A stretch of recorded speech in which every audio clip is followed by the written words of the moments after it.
সাধনা শিবদাসানি একসময় বলিউডের অন্যতম তারকা এবং ফ্যাশন ট্রেন্ড সেটার ছিলেন তিনি। ৬০ দশকে তার নাম শুনলে সবার মনে ভেসে উঠত সাফল্য আর গ্ল্যামারের ছবি। সাধনাকার চুলের স্টাইল তখন সারা দেশে তুমুল জনপ্রিয়।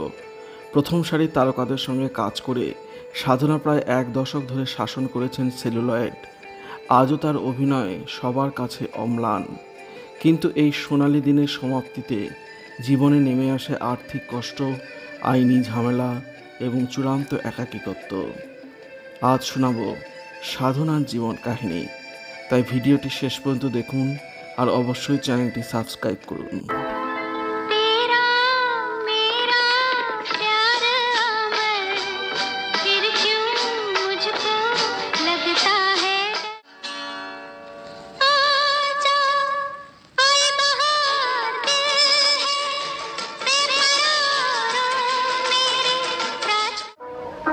राजा साहब, आपने रवि के लिए मुझसे दुनिया भर की खुशियां मांगी थी और आज भी।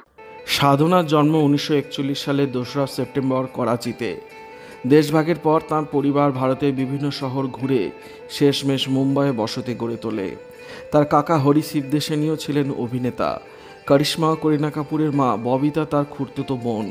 পরিবারে অভিনয়ের আবহ ছিলই। 3 ও 4-এর দশকের জনপ্রিয় অভিনেত্রী সাধনা বসুর নামে মেয়ের নামকরণ করেছিলেন সাধনার বাবা মা।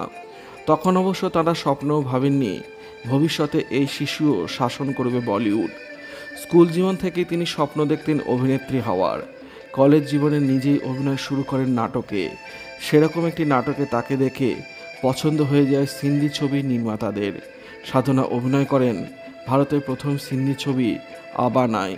মাত্র 1 টাকা পারিশ্রমিকে অভিনয় করেছিলেন সাধনা। তারপর অভিনেত্রী খ্যাতির পথ খুঁজে পেতে খুব বেশি অপেক্ষা করতে হয়নি। ফিল্মিলয়া একটি স্কুলে প্রশিক্ষণ নেওয়ার সময় পরিচালক RK নায়ারের সঙ্গে পরিচয় হয় সাধনার। তার সঙ্গেই কাজ করেন 1960 সালে লাভ ইন সিমলাতে। এই ছবি সাধনাকে খ্যাতির শীর্ষে পৌঁছে দেয়। শুটিং শুরুর আগে সাধনার লুক টেস্ট করা হয়। সেখানে সব কিছুই ছিল প্রযোজকের পছন্দসই, কিন্তু বাদ সাধল সাধনার প্রশস্ত কপাল। সমস্যার সমাধান করলেন পরিচালক RK নায়ার। তিনি অনুসরণ করলেন হলিউড অভিনেত্রী অড্রে হেপবার্নকে। এক চীনা হেয়ার ড্রেসারের হাতে সাধনার চুল নতুনভাবে সেজে ওঠে। তার এই নতুন সাজ খুবই জনপ্রিয় হয়। নতুন সাজের নামই হয়ে যায় সাধনা কাট। 6-এর দশকে সাধনা ছিল অপ্রতিরোধ্য। 1960 সালে পারাক, 1961 সালে হামদনো, 1963 সালে মেরে মেহবুবের মতো ছবিতে কাজ করে তিনি তৎকালীন শীর্ষ তারকাদের সঙ্গে সাফল্য ছুঁয়েছেন। দেবানন্দ, রাজেন্দ্র কুমার, শাম্মী কাপুরের মতো নায়কদের সঙ্গে কাজ করেন সাধনা। 6-এর দশকের শেষের দিকে সাধনার শরীরে ধরা পড়ল হাইপার থাইরয়েডিজম, যা তার দৃষ্টি এবং স্বাস্থ্যে মারাত্মকভাবে প্রভাব ফেলে। এই রোগের কারণে অনেক ছবির কাজ হাতছাড়া হয় আর তাতেই তার কেরিয়ারে ধস নামে।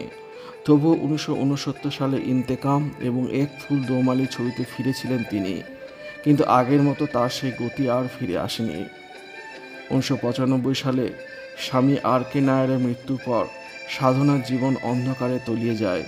কোনো সন্তান না থাকায় এবং আর্থিক সংকটে শেষ জীবন কেটেছে চরম কষ্ট ও নিঃসঙ্গতায়।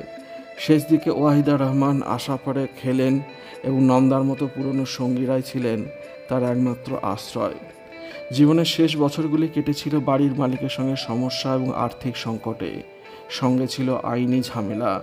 সাধনার শেষ যাত্রায় খুব অল্প কজন চলচ্চিত্র ব্যক্তিত্ব উপস্থিত ছিলেন, যা প্রতিফলিত করে কেমনভাবে খ্যাতির অন্ধকার দিকটি গ্রাস করেছিল তার শেষ জীবনকে।